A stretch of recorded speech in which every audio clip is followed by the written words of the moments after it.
बोलो वृंदावन। लेकिन कलयुग में क्या नाटक होगा? बोले तपसी धनवंत दरिद्र ग्रही कली कौतुक तात न जात कही। कलयुग में सन्यासी करोड़पति होंगे और गरीब भीख मांगते नजर आएंगे। ये कलयुग का चमत्कार होगा। तपसी धनवंत और दरिद्र गृही, गृहस्थ गरीब होगा कलयुग का। और जो सन्यासी बन गया और हरिद्वार वृंदावन बैठ जाए कुरुक्षेत्र में, फिर तो देखो गृहस्थों के 2 कमरे होंगे तो उनके 200 कमरे हो जाएंगे।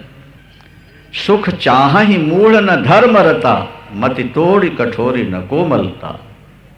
व्यक्ति सुख चाहता है पर धर्म को छूना नहीं चाहता, ये मूर्ख है। तुलसीदास जी कहते हैं सुख चाह ही मूढ़ न धर्म रता, मति थोरी कठोरी न कोमलता। अगर पुत्र माता पिता की सेवा नहीं करता तो अपने धर्म से गिर गए। पत्नी पति की सेवा नहीं करती तो अपने धर्म से गिर गई है। शिष्य गुरु के प्रति निष्कपट नहीं रहता, सेवा नहीं करता तो अपने कर्तव्य से, धर्म से गिर जाता है। अपने धर्म का पालन। प्रभु ने जिस जाति में, जिस कुल में तुम्हें पैदा किया है, उस जाति उस कुल के जो नियम हो। समाजवादी कहते हैं कि धर्मों में झगड़े होते हैं, इसलिए सारे धर्म मिटा दो तो झगड़े नहीं होंगे। हमने कहा गलत है। क्या? जब भिन्न भिन्न धर्म नहीं रहेंगे तो झगड़े नहीं होंगे। हमने कहा कौरव पांडव भिन्न भिन्न धर्म के थे कि एक ही धर्म के थे? बोलो।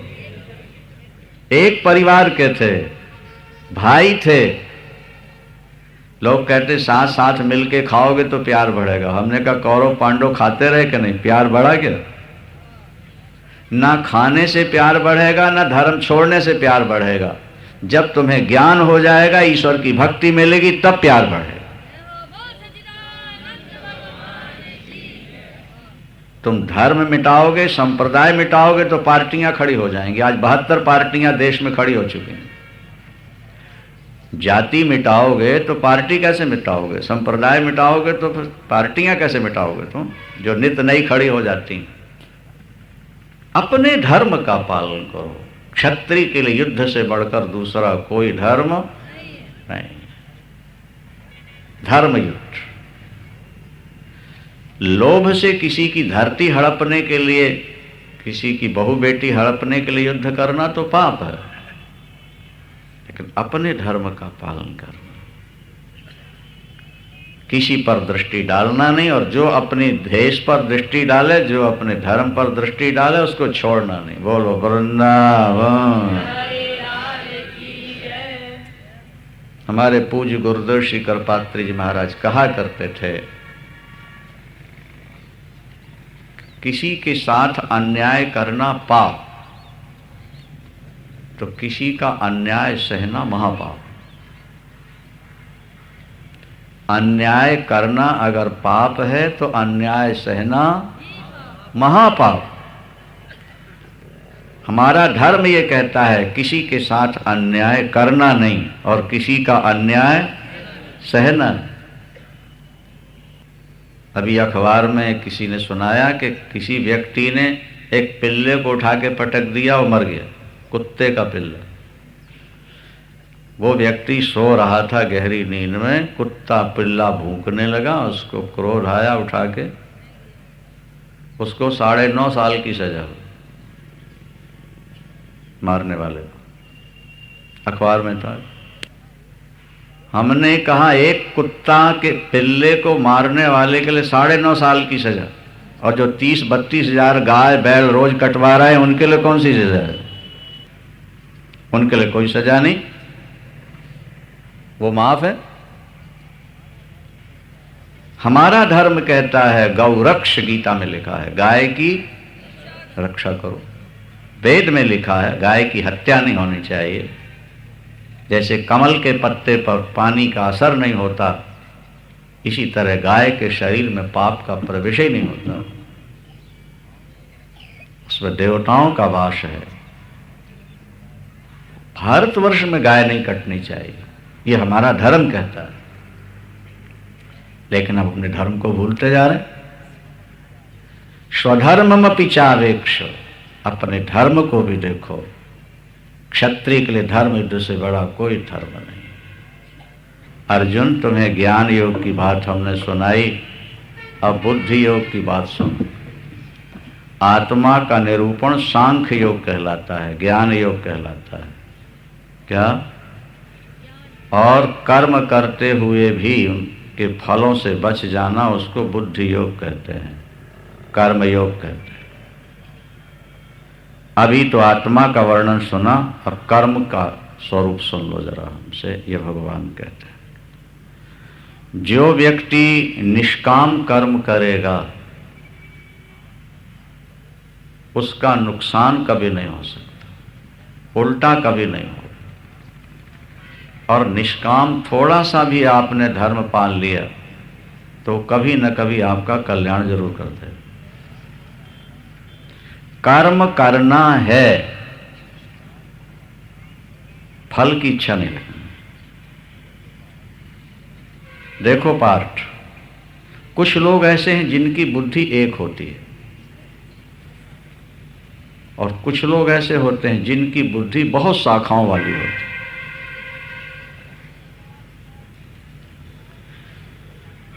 जैसे एक पतिव्रता नारी है, एक चरित्रहीन नारी है। तो पतिव्रता नारी की बुद्धि एक ही होती है, वो अपने पति को ही देखती है, पति को ही चाहती है। और चरित्रहीन स्त्री जिस सुंदर पुरुष को देखती है उसी को पाने की इच्छा करती है, वो चरित्रहीन कहलाई। अनेक उसके मन में होते। तो हमारे अंदर जो बुद्धि है वो भी स्त्री की तरह है।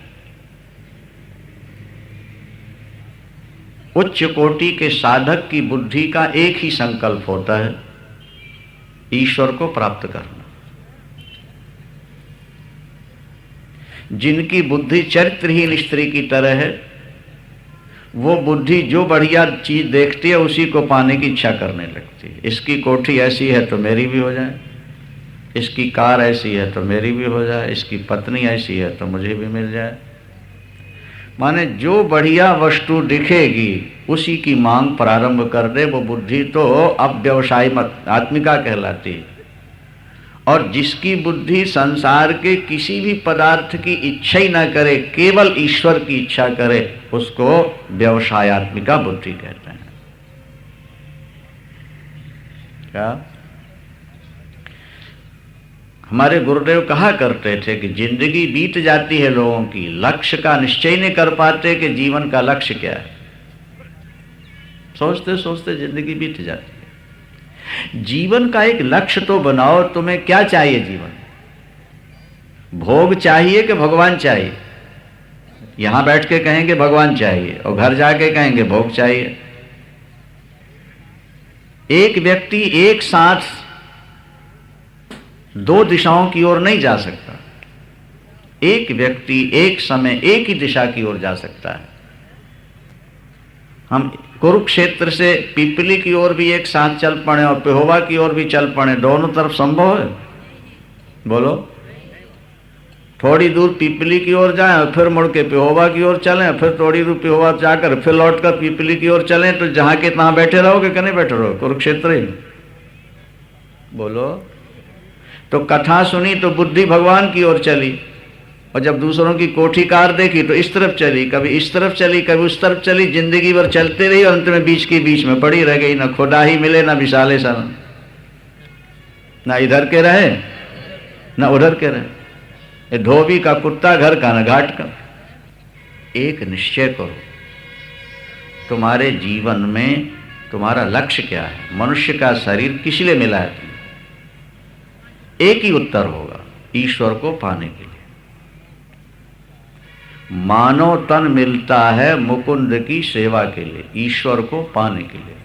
देह धरे कर यह फल भाई, देह धरे कर यह फल भाई, देह धरे कर यह फल भाई, देह धरे कर यह फल भाई। भजिय राम सब काम बिहाई, भजिय राम सब काम बिहाई। क्योंकि बड़े भाग्य मानुष तनु पावा, बड़े भाग्य मानुष तन पावा।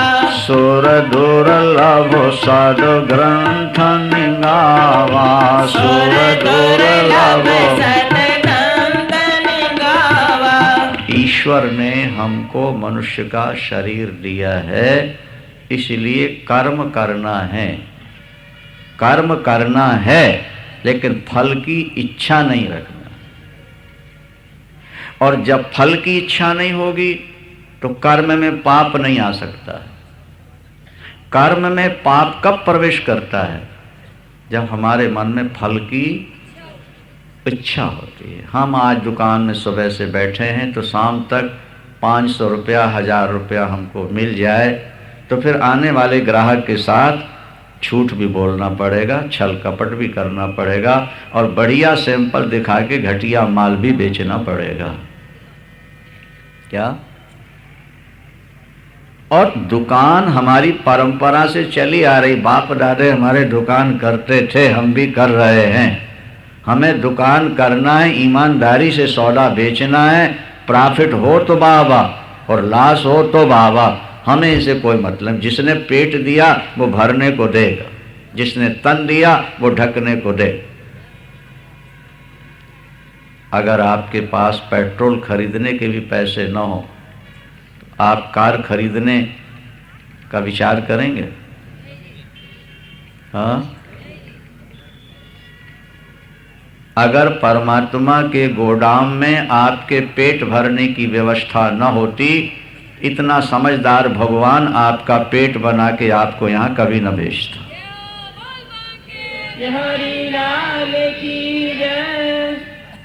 अगर आपके तन ढकने की परमात्मा के यहाँ व्यवस्था न होती तो आपका तन बना के वो यहाँ कभी न भेजता। वो बहुत समझदार है।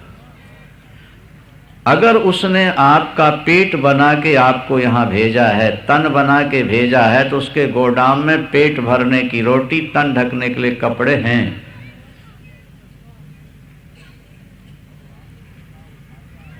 भगवान भूखा उठाता है लेकिन भूखा किसी को सुलाता नहीं है। कीड़ी को कण भर और हाथी को मन भर देता है। क्या? गुजारा पहले भी होता रहा, आज भी हो रहा है और आगे भी होता रहेगा। पेट के लिए रोटी, तन के लिए कपड़ा पहले भी मिलते रहे, आज भी मिल रहे हैं, आगे भी मिलते रहेंगे। लेकिन इच्छाओं की पूर्ति न पहले हुई, न आज हो रही, न आगे होगी। क्या? तुम्हारी समस्त कामनाएं पूर्ण हो जाएं, ऐसा हो ही नहीं सकता। बेटी पैदा की है, उसको पालो, पढ़ाओ, लायक बनाओ, अच्छे घर में उसका विवाह करो। बेटी से चाहिए क्या? कुछ नहीं। इतना पैसा क्यों खर्च करते हो? बोले हमारा कर्तव्य है, ये हमारा। इसी तरह ईश्वर ने शरीर हमको दे दिया। जैसे ईश्वर ने हमको बेटी दी तो कर्तव्य जुड़ गया, तो शरीर ईश्वर ने हमें दिया, तो इस शरीर से हमको काम करना है। अब उस कर्म का फल जो मिले, तेरा कीता मीठा लागे, तेरा दित्ता मीठा लागे। सीधी सी बात, तू जो करे वो हमारे लिए मीठा है, तू जो हमें दे हमें उसी में संतुष्टि है। कर्म करना, फल की इच्छा नहीं रखना। निष्काम कर्म आपके हृदय को निर्मल बना देगा। आपका कपड़ा कीचड़ में गंदा हो गया और आप कीचड़ से उसको धो रहे हो, साफ होगा कि और गंदा हो जाएगा? कर्मों के कारण ही तो हम इस दुर्दशा में आके फंस गए और फिर कर्म करके फल की इच्छा रखते हैं। वो फल की इच्छा तुम्हें और नीचे ले जाएगी, और ज्यादा बांधेगी तुम। जैसे कीचड़ से सना हुआ वस्त्र कीचड़ में धोने से साफ नहीं होता, शराब की बोतल को साफ करना है, क्यों? बोले गंगा जल भरना है। और बोतल के टप में डाल, शराब के टप में डाल डाल के उसको धो रहे हैं। बोलो वृंदावन बिहारी लाल की जय। बात समझ में आ रही नहीं आ रही? शराब की बोतल को शराब से धो रहे हैं, कब साफ होगी वो? कर्म फल के कारण ही तो हमको शरीर मिला है, नीचे आके गिर गए हैं, तनाव में रह रहे हैं और फिर वही कर्म किए जा रहे हैं। कर्म करना मना नहीं है, कर्म के बाद जो तुम्हारे अंदर महत्वाकांक्षा है, बड़े बनने की जो तुम्हारे मन में इच्छा है, कर्म अपने आप में बुरा नहीं। कर्म गांधी ने भी किया। गांधी जी ने देश को स्वतंत्र बनाने में बहुत बड़ा योगदान दिया, लेकिन उनके मन में कोई फल की, कहा गया बापू प्रधानमंत्री पद या राष्ट्रपति पद कुछ भी ले लो, उन्होंने कहा देश स्वतंत्र हो गया, कांग्रेस को भंग कर दो। देश स्वतंत्र हो गया, अब पार्टी भंग कर दो, अब सारे देश की एक पार्टी बनाओ जो सब मिल करके समाज, देश और धर्म का उत्थान करे। नहीं मानी उनके चेलों ने बात। कर्म तो ब्रह्मा भी करते हैं, नहीं कर रहे हैं? 84 लाख योनियों में अगणित जीवों को पैदा कर रहे हैं, ये कर्म नहीं है? विष्णु पालन कर रहे हैं, ये कर्म नहीं है? और भगवान शंकर संहार करते हैं, ये कर्म नहीं है? कर्म ब्रह्मा भी करते हैं, कर्म विष्णु भी करते हैं, कर्म भगवान शंकर भी करते हैं, लेकिन उनको कोई पाप नहीं लगता। क्यों? उनके मन में कर्म फल की इच्छा नहीं है। कर्म फल की इच्छा न होना ही मुक्ति है। कर्म करो। वेद भगवान कहते हैं कुर्वन्नेवेह कर्माणि। यजुर्वेद के 40वें अध्याय का ये मंत्र है, कुर्वन्नेवेह कर्माणि जिजीविषेक्षतन क्षमाः। कर्म करता हुआ व्यक्ति 100 वर्ष तक जीने की इच्छा करे। तो दुनिया कर्म तो कर ही रही है, फिर वेद भगवान को आदेश देने की क्या जरूरत है? भाई आदेश तो वहां दिया जाता है जहां जो काम नहीं हो रहा हो, बच्चा नहीं पढ़ता, सो रहा है तो उसको उठाओ और बोलो पढ़ो, और जो बच्चा बैठ के पढ़ ही रहा उसको कहने की क्या जरूरत है कि पढ़ो, पढ़ ही रहा। दुनिया कर्म तो कर ही रही है, फिर वेद भगवान क्यों कहते हैं कर्म करते 100 वर्ष जीने की इच्छा करो? बोले वेद का अभिप्राय कुछ दूसरा है। क्या? अभी तुम कर्म नहीं कर रहे बाबा, अभी तो ज्यादातर कुकर्म कर रहे हो। अभी तुम कर्म फल की इच्छा लेकर कर्म कर रहे हो। और वेद भगवान कहते हैं कि ईश्वर के निमित्त कर्म करो, निष्काम भाव से कर्म करो, तुम कर्म करते हुए भी परमात्मा को प्राप्त हो जाओगे। हरि लाल की जय। कर्म, अकर्म और कुकर्म 3 होते हैं। कर्म, अकर्म और कुकर्म। तो आज ज्यादातर कुकर्म हो रहे हैं। इसकी व्याख्या 3-4 अध्याय में आपको हम सुनाएंगे विस्तार से। अभी तो भगवान सिर्फ ये कह रहे हैं कि बुद्धि एक बनाना। एक बुद्धि का मतलब ईश्वर को छोड़कर और किसी वस्तु की इच्छा नहीं रखनी, कर्म करते रहो। वेद ने जो स्वर्गों का प्रलोभन दिया, स्वर्ग के भोगों का, तो केवल जीव को ईश्वर में लगाने के लिए किया है। जीवन का उद्देश्य स्वर्ग भी नहीं है। और जिन व्यक्तियों की बुद्धि भोग और ऐश्वर्य में लगी रहती है, उनकी बुद्धि एक कभी हो ही नहीं सकती, उनको कभी समाधि सिद्ध हो ही नहीं सकती। ये भगवान कृष्ण ने 44वें श्लोक में घोषणा कर दी। भोगैश्वर्य प्रशक्ता नाम, ध्यान दीजिए, श्लोक देखिए। भोगैश्वर्य प्रशक्ता नाम तया प्रहत चेतसाम, और व्यवसायात्मिका बुद्धि समाधौ न विधेयते।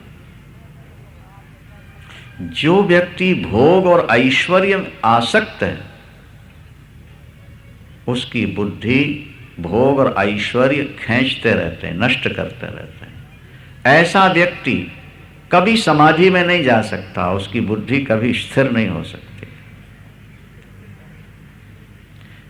दूसरे कर्म बुद्धि योग से बहुत नीचे हैं, इसलिए तू बुद्धि की शरण में जा। कृपणा फल हेतवा, जो कर्म करके फल चाहते हैं, भगवान कहते हैं वो कृपण हैं, कृपण। वह बेचारे ना समझें, क्योंकि तुम जीवन भर कर्म करके जो चाहते रहे या पाते रहे, अंत में वो सब छोड़ के जाना है तुम। इसीलिए तुम वो चीज ईश्वर से चाहो जो कभी छूटे ही ना तुमसे। जब तुम्हारी बुद्धि कुछ नहीं चाहेगी तो तुम्हारी बुद्धि एक हो जाएगी, और बुद्धि जब एक होगी, मन एक होगा, तो आत्मा का प्रकाश हो जाएगा। जैसे हिलते हुए जल में आपका प्रतिबिंब स्पष्ट नहीं दिखता, गंदले जल में जैसे आपका मुख नहीं दिखाई देता, इसी तरह चंचल बुद्धि में, चंचल मन में आत्मा का प्रकाश भी नहीं होता। आत्मा का प्रकाश तब होगा जब आपका मन और आपकी बुद्धि स्थिर हो जाएंगे। और मन और बुद्धि स्थिर कब होंगे? जब तुम कर्म करोगे और फल की इच्छा नहीं रखो। इसलिए कृपणा फल हेतु, वो तो कृपण है, बेचारा पैसे के लिए जिंदगी भर दौड़ता रहता है। आत्म तत्व को समझने के लिए, ईश्वर को समझने के लिए कभी टाइम निकाल के नहीं बैठते, कृपण है। देव दुर्लभ मानव शरीर प्राप्त करके भी ईश्वर को नहीं जान सका, वो कृपण। जिंदगी में पैसा प्रधान हो गया है, अर्थ और काम, पैसा कमाओ, ऐश करो, बस यही जिंदगी लोगों की आज बन गई है। लेकिन भगवान कहते हैं ऐसे लोगों को कभी न शांति मिली है न मिलेगी। इसलिए बुद्धि युक्त हो जाओ, बुद्धि योगी बन जाओ, कर्म के फल का त्याग कर दो, कर्तव्य बुद्धि से कर्म करो। तुम जन्म और बंधन से मुक्त हो करके सीधे परम धाम को चले जाओगे। जब तेरी बुद्धि मोह रूपी दलदल से, कीचड़ से बाहर निकलेगी, भगवान ने कीचड़ कहा है मोह, ये बुद्धि उसमें फंस गई है।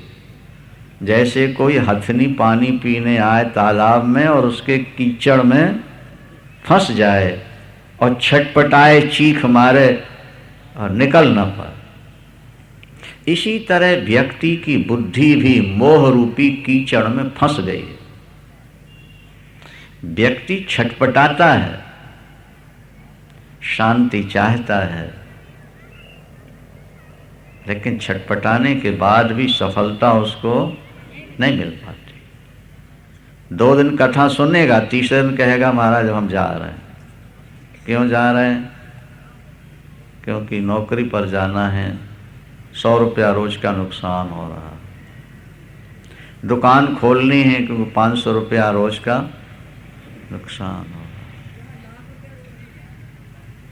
है। गीता के 6ठे अध्याय में भगवान घोषणा करेंगे कि जिस व्यक्ति ने आत्म लाभ से बड़ा कोई लाभ माना ही नहीं, ईश्वर दर्शन से बड़ा कोई लाभ माना ही नहीं, वही व्यक्ति भजन कर सकता है। दूसरा व्यक्ति भजन में कभी सफल हो ही नहीं सकता। जो ये देखता है कि मेरा नुकसान हो रहा है, वो जिंदगी भर नुकसान तो तेरे पीछे लगा ही रहेगा ना। अभी हम कहीं कथा सुना रहे थे कि सरकारी नौकरी में तो 55-60 साल में रिटायर्ड हो जाते हैं। क्यों भाई? लेकिन दुकानदार और वकील और डॉक्टर और नेता और अभिनेता कब रिटायर्ड होते हैं? बोले जब राम नाम सत्य होगा तभी रिटायर्ड होंगे, उसके पहले होने नहीं होंगे। क्या समझे? और जब तुम्हें रिटायर्ड होने ही नहीं, काम छोड़ने ही नहीं, तो तुम्हें कथा सुनने का कभी समय मिलना ही नहीं, संत सेवा का समय तुम्हें कभी मिलना ही नहीं। और जब तक सेवा नहीं करोगे, कथा नहीं सुनोगे, ज्ञान तुम्हें होगा नहीं, और ज्ञान होगा नहीं तो शांति कभी मिलनी नहीं। तुम तो टांगे के टट्टू हो, तुम तो कोल्हू के बैल हो, जो केवल कमाने के लिए पैदा हुए हो। क्या कोल्हू का बैल होता ना, अब तो मशीनों से तेल निकालने लगे, पहले जमाने में बैल, और बैल की आंख में बांध देते पट्टी, और वो मालिक चलाता उसको, और आधा घंटे के बाद एक खल का टुकड़ा निकाल के उसके, उसी की निकाली खल का थोड़ा हिस्सा, निकाली तो बहुत ना, अब फिर अपने काम में लग जाए, और वो बैल घूमता रहता है कि अब दोबारा खल मिलेगी, दोबारा खल मिले। फिर 1 घंटे बाद आता है, एक टुकड़ा फिर मुंह में दे जाता है, फिर 2 घंटे बाद आता है, फिर एक टुकड़ा, ओ चल रहा। और इंसान भी यही कोल्हू का बैल है। सुबह उठा, श्रीमती ने बढ़िया एक परोठी और चाय का प्याला सामने रख दिया, बैल खा जल्दी से और दुकान चला जा। 10 बजे तुझे फिर वहाँ एक आध प्याली चाय मिल जाएगी, 12 बजे तुझको रोटी मिल जाएगी, शाम को 4 बजे फिर चाय मिल जाएगी, और रात को फिर 4 रोटियां खा के चुपचाप पड़ा रहो, और सुबह उठ करके फिर काम में लग जा। बोलो वृंदावन। बोलो ठीक है कि गलत है? हाँ, तुम घर का काम करो, घर वाले बड़े खुश, और तुमने काम गीता सुनने जा रहे हैं तो उनको चिंता लग जाएगी कहीं बाबा जी ने बन जाए, काम ना छोड़ दे, नहीं तो हमारा क्या होगा। फिर हमारा क्या होगा अगर गीता सुन करके ये भजन में लग गया, तो हमारा क्या होगा। घर वालों ने तो मोह रूपी पट्टी आंख में बांध दी है, समय से रोटी खिला देंगे, खाओ और सो। वाह महाराज, इतनी बेटियां हैं, इतने बेटे हैं, इतना परिवार है, इनको संभालना तो कर्तव्य है। और ईश्वर ने जो तुझे मनुष्य का शरीर दिया था भगवान का भजन करने के लिए, वो तेरा कर्तव्य नहीं है। अगर ये कर्तव्य है तो वो परम कर्तव्य है। स्कूलों में पढ़ाने वाले अध्यापक पहले कहते हैं बीएड करते हैं, एमएड करते हैं, पहले वो ट्रेनिंग देते हैं और उसके बाद फिर पढ़ाते हैं। तुम गृहस्थ जीवन में रहना चाहते हो तो पहले थोड़ा ट्रेनिंग तो ले लो, संतों के पास बैठ के जीवन का रहस्य तो समझ लो, उसके बाद घर का काम करते रहा। तुम्हें मना कौन करता है? भगवान राम ने शादी से पहले योग वासिष्ठ सुना, विचार किया, मंथन किया, जीवन में उतार लिया, बाद में शादी हुई और सारा जीवन राम का चला। आज घर घर में पूजा हो रही है, घर घर में रामायण पढ़ी जा रही है। ईंट का मकान बनाना है तो पहले उसको पका लो, और पकाने के बाद फिर मकान में लगाओ। पकाने से पहले मकान में लगा दोगे तो परिणाम क्या हो? कर्म कैसे करना चाहिए, आत्मा का स्वरूप क्या है, ये समझे भी नहीं तुम बस भेड़िया दसान हो, भेड़ों की तरह चल पड़े पीछे काम करने, पता ही नहीं लगा जिंदगी का लक्ष्य क्या है और मौत का समय समीप आ गया तुम्हारा। कुछ तो सोचो बाबा।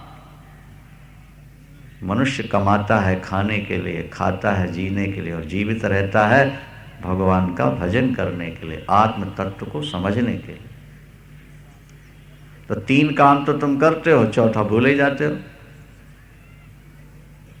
कमाते हो, खाते हो और जीते हो, लेकिन चौथा जो काम जरूरी था भूल गए। देखो भगवान क्या कहते हैं, कर्मण्येवाधिकारस्ते मां फलेषु कदाचन। ट्रेडमार्क का है, कई जगह लिखा रहता है कर्मण्येवाधि, तेरा कर्म में अधिकार है, फल की इच्छा नहीं। कर्म करना तेरा फर्ज है। क्या फल मिले वो देगा, जो देगा वो ठीक है। तो जब हमको फल ही नहीं चाहिए तो हम कर्म क्यों करें? बोले फिर आलसी हो जाएगा, तू समाज के लिए भार बन जाएगा। इसलिए कर्म करना जरूरी है और फल की इच्छा कभी नहीं रखनी है। यह भगवान कृष्ण का दिव्य संदेश है। इस श्लोक पर ध्यान दो जरा। कर्मण्येवाधिकारस्ते, तेरे लिए केवल कर्म में अधिकार, तेरा कर्म में अधिकार। मां फलेषु, फल में तेरा अधिकार। कई लोग भजन छोड़ देते हैं, क्यों? बोले महाराज इतने दिन माला जप रहे हैं, कुछ मिला तो है, छोड़ दी। और अगर ये भाव लेके भजन करो कि हमको फल चाहिए ही नहीं, आपका भजन कभी कम नहीं हो सकता। हमको भजन का फल चाहिए ही नहीं। हमें मनुष्य का शरीर परमात्मा ने दिया है, इसलिए भजन करना हमारा कर्तव्य है, बस। इतने दिन से हम माला जप रहे हैं और आज तक अभी कोई खास सफलता नहीं मिली। नहीं, कर्म करो, भजन करो, न चाहने पर भी फल तुम्हें मिलेगा। अच्छा ये बताओ, चोरी करने वाले उस पाप का फल चाहते हैं? बोलो भाई, लेकिन मिलता है कि नहीं मिलता? हत्या करने वाला हत्या के पाप का फल चाहता है? नहीं चाहता, लेकिन मिलता है, फांसी लगती है उसको। बचने की बड़ी कोशिश करता है, मार के भाग जाता है, देश बदल लेता है। हत्या के पाप का फल मुझको नहीं मिले, लेकिन मिलता है। इसी तरह तुम कर्म फल करोगे, पुण्य करोगे, उसका फल नहीं भी मांगोगे, तब भी परमात्मा तुमको देगा। क्या समझे? मांगोगे तो संसार के नाशमान भोग दे देगा, और नहीं मांगोगे तो अपना स्वरूप तुमको दान कर दे। भाई बुद्धि लगा के समझो बात को। एक व्यक्ति ने बेटी की शादी के लिए किसी से कुछ रुपए ले लिए और अपना मकान गिरवी रख दिया, लेकिन 10 वर्ष बीत गए, वो न मूल दे सका न ब्याज। मालिक ने कहा भाई मूल और ब्याज कुछ भी नहीं आया, आपको ने मकान गिरवी रखा था। वो ईमानदार व्यक्ति कहता है, सेठ जी परिस्थितियां प्रतिकूल होती चली गई, मैं दे नहीं सका और शायद अभी जल्दी दे नहीं पाऊंगा, पर मैं आपका कर्जा लेके मरना भी नहीं चाहता। क्योंकि जो व्यक्ति किसी का कर्जा लेके मरता है या धरोहर खा के मरता है, उसे चुकाने के लिए दोबारा जन्म जरूर लेना पड़ता है। मैं दे नहीं सकता, आप ये मकान लेकर मुझे ऋण से पूर्ण करो। आपने किसी से कर्जा लिया, अगर वो कह दे हमने माफ कर दिया, तब तो जन्म नहीं लेना पड़ेगा। और अगर वो चाहता है अपना दिया लेना और तुमने इस जन्म में नहीं दिया, तो जन्म लेना पड़ेगा। मकान मालिक ने अपना मकान दे दिया ऋण से उऋण होने के लिए। हमारे शास्त्र और संत कहते हैं, जब भक्त भजन करता है, सत्कर्म करता है और फल नहीं चाहता, तो भजन का ऋण भगवान पर चढ़ना शुरू हो जाता है। और जब बहुत समय तक भजन करेगा और फल नहीं मांगेगा, तो भगवान पर इतना ज्यादा कर्ज हो जाता है कि भगवान कहते भैया मुझको ले ले, तू मेरा दर्शन कर, मेरे हृदय में आके बस जा, मुझे इस ऋण से उऋण कर। गुरुदेव भगवान की जय। मुझे तू ऋण से उऋण कर, मेरा वैकुंठ ले ले, मेरे पास आ जा, जन्म मृत्यु से छुटकारा पा जा। नहीं चाहोगे प्रॉफिट में रहोगे, चाहोगे थोड़ा मिलेगा। एक राजा ने प्रदर्शनी लगाई हुई थी, नुमाइश। नगर में घोषणा करा दी, प्रातःकाल 8 बजे से 10 बजे के अंदर आने वाला व्यक्ति नुमाइश की जो वस्तु उठा लेगा वो उसकी हो जाएगी। फिर तो रात को 8 बजे से भीड़ लगी। सुबह 8 बजे गेट खोलना है और रात को 8 बजे धक्का मुक्की शुरू। और जैसे गेट खुला, महाराज एक दूसरे के ऊपर धकेलते, उन पर पैर रखते जा उठा रहे। कोई सोने के हार उठा रहा, कोई हीरों के हार उठा रहा, कोई कपड़े उठा रहा, कोई जिसको जो पसंद आ रहा, जो सिलेक्शन कर पाया ले। एक लड़की पहुंची, देख रही है नुमाइश को, लोग उठा रहे। चौकीदार ने कहा कि सभी लोग लूट रहे हैं, उठा रहे हैं, तुम भी कुछ उठा लो। बड़ी समझदार लड़की थी। उसने कहा इतनी बड़ी नुमाइश किसने लगाई और फ्री लुटा रहा? बोले हमारे महाराज ने लगाया। कहाँ है? बोले वो बैठे। क्या हमें वहां तक भेज सकते हो? अरे कुछ सामान उठाओ जिसमें सार है, अभी बाद में मिल लेना। बोले नहीं, मैं पहले मिलना चाहती। भेज दी। लड़की ने पूछा ये नुमाइश आपने लगाई है? हाँ। आपकी प्रतिज्ञा क्या है? इस बाउंड्री के अंदर जो चीजें पड़ी हैं, जो हाथ लगा ले उसी की हो जाती। ये आपकी प्रतिज्ञा है, टलेगी तो नहीं? बोले नहीं। बोले ठीक है, मुझे आपकी जरूरत है। बोलो वृंदावन। जो वस्तुएं उठाने में लगे उनको थोड़ी वस्तुएं मिली, लेकिन जो वस्तु ना उठा के राजा ही को अपना बना लिया, सारा राष्ट्र उसका अपना हो। हम लोग संसार की थोड़ी थोड़ी वस्तुएं बटोर रहे हैं और खुश हो रहे हैं, लेकिन समझदार व्यक्ति की बुद्धि ये पदार्थ बटोरने के बजाय परमात्मा को अपना बना लेता है। करोड़ों ब्रह्मांड उसके अपने हो जाएगा।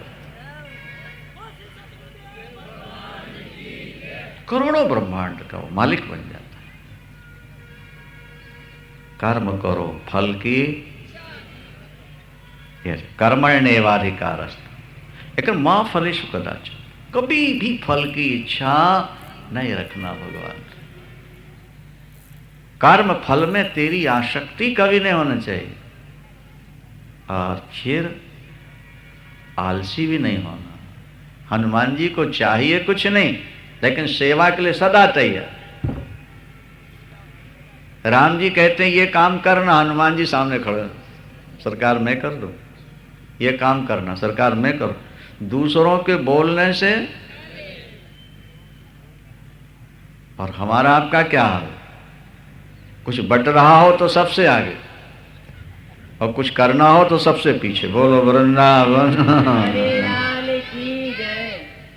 लेना है तो सबसे आगे, और कुछ करना है तो सबसे पीछे। ऐसा नहीं। हमारे कई एक दो चेले ऐसे भी हैं जो हमारे साथ हमेशा रहते हैं। कब तक रहते हैं? जब तक उनको कार्यक्रम मिलते रहते हैं, और जब पता लग जाए कि अब 10-5 दिन कोई कार्यक्रम नहीं तो बोले हम घर जा रहे हैं। बोलो वृंदावन। क्या समझे?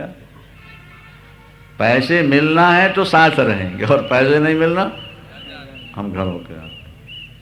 अरे भाई यहाँ रह जाओ, बोले पेट में दर्द हो रहा है। बोलो वृंदावन। घर में दर्द हो रहा है। वो सकाम भक्त है, वो निष्काम गुरु का सेवक नहीं है।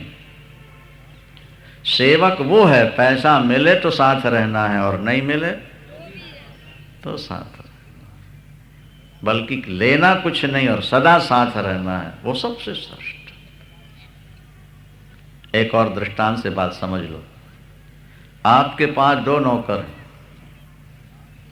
एक हर महीने तनख्वाह बढ़ाने की बात करता है, कान खोल के सुनो जरा, और दूसरा तनख्वाह लेता ही नहीं, केवल रोटी और कपड़ा, और 24 घंटे सेवा करता है। दोनों की बेटियों की शादी होनी है, ज्यादा ध्यान किसका रखोगे आप? बोलो भाई। जो आपसे सेवा सदा करता, कुछ मांगता नहीं, रोटी कपड़ा बस। माला जपेंगे एक, मन के कितने होते? 108। तो भगवान से कहते हैं 108 चीजें तो दे दो कम से कम, क्योंकि 108 नाम लिया है आपका। हम भजन कम करते हैं, कर्म कम करते हैं, फल ज्यादा चाहते हैं, और ऊंची कोटि के भक्त भजन सदा करते हैं, कर्म सदा करते हैं, लेकिन फल की अच्छा। तो भगवान को कौन ज्यादा प्यारा होगा? कह तो देते हो तुम लोग कथा में बैठ के, लेकिन इच्छा बनी ही रहती है, ये मिल जाए, ये मिल जाए, ये मिल जाए। भगवान कृष्ण कहते हैं कर्म फल में आसक्ति नहीं रखना भाई, योग में स्थित होकर कर्म करो, सिद्धि असिद्धि में समान भाव रखना, बुद्धि की शरण में जाओ, कृपणा फलेत। अच्छा, अर्जुन ने प्रश्न किया कि बुद्धि निर्मल कब होती है, बुद्धि स्थिर कैसे होती है? उसका उत्तर भगवान आगे दे रहे हैं, जो बहुत काम की चीज है। महात्मा गांधी नित्य पाठ करते थे इन श्लोकों का, और बड़े बड़े मनीषियों ने इन श्लोकों को अपने जीवन में उतारा है। आप सुन लें, उतार सकें तो फिर तो वाह वाह है, क्या बात है। ना उतार सकें तब भी सुनना तो चाहिए। भगवान ने कह दिया कि मोह एक कीचड़ है और बुद्धि या हथनी उसमें फंस गई है, निकलना चाहती है, छटपटाती है, निकल नहीं पाती, चीखती है, आंसू बहाती है। हमारे घर में रोटी की कमी नहीं है, लेकिन दिमाग में तनाव बहुत है। बुद्धि ऐसी परिवार की ममता में फंस चुकी है कि बहुत कुछ आ जाने के बाद भी लगता है कि घर में कुछ नहीं, और आए और आए और आए। गृहस्थ का कुआं ऐसा है कि जो कभी भरता ही नहीं। भागवत में बहुत अच्छा दृष्टांत दिया कि किसान हर वर्ष खेत जोतता है, साल में 2 बार, और घास निकाल के फेंक देता है, लेकिन जब नए साल में जाएगा उतनी घास फिर नजर आती। करोड़ों वर्षों से खेत जुत रहे, घास निकाली जा रही है, लेकिन अभी तक खेतों की पूरी घास समाप्त नहीं हो पाई। गृहस्थ जीवन भी एक ऐसा खेत है कि सारी जिंदगी तुम इसका पेट भरते रहो, लेकिन कोई ना कोई कोना खाली आएगा, खाली नजर आते ही रहेगा, भर नहीं सकता। और उसी में बुद्धि व्याकुल रहती है, व्याकुल रहती।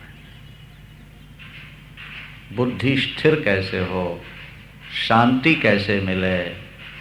भगवान कृष्ण ने कहा फार्मूला हम बतला दे रहे हैं कुरुक्षेत्र के मैदान में। क्या फार्मूला है? आप सुन लो, मानना न मानना तो आप पर निर्भर करता है। अर्जुन ने तो मान लिया था, आप भी अर्जुन की तरह श्रोता बन के बैठे हो, आप भी अर्जुन हो।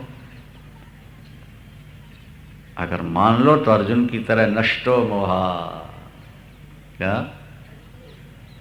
कह दो, मोह नष्ट हो गया, मानो जीवन सफल हो। अरबों रुपया कमा करके जीवन सफलता ऐसा नहीं है। सफलता तो तभी है जब मोह की निवृत्ति हो जाएगी। मोह सकल व्याधिन कर मूला,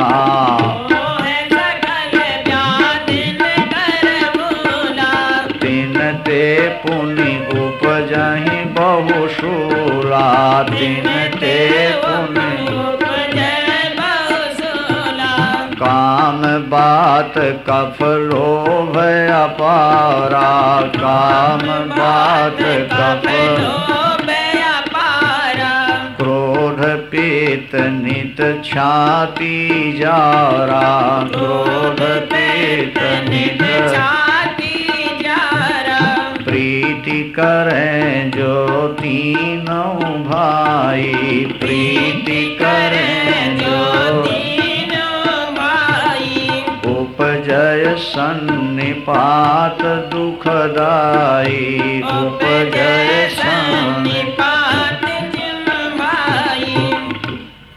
मोह सकल व्याधिन कर मूला, जिंदगी में जितनी बीमारियां लगी हैं वो सबकी जड़ है मोह, और मोह से फिर शाखाएं निकलती हैं, काम क्रोध लोभ मद ईर्षा मान, सब उसी से निकल रहे हैं, और वो छाती को जला रहे हैं, जला रहे।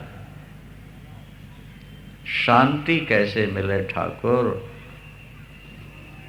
अर्जुन तो 3 लोक का राज्य ठुकरा कर शांति चाहता है, और हम लोग शांति को छोड़ करके पैसा चाहते हैं।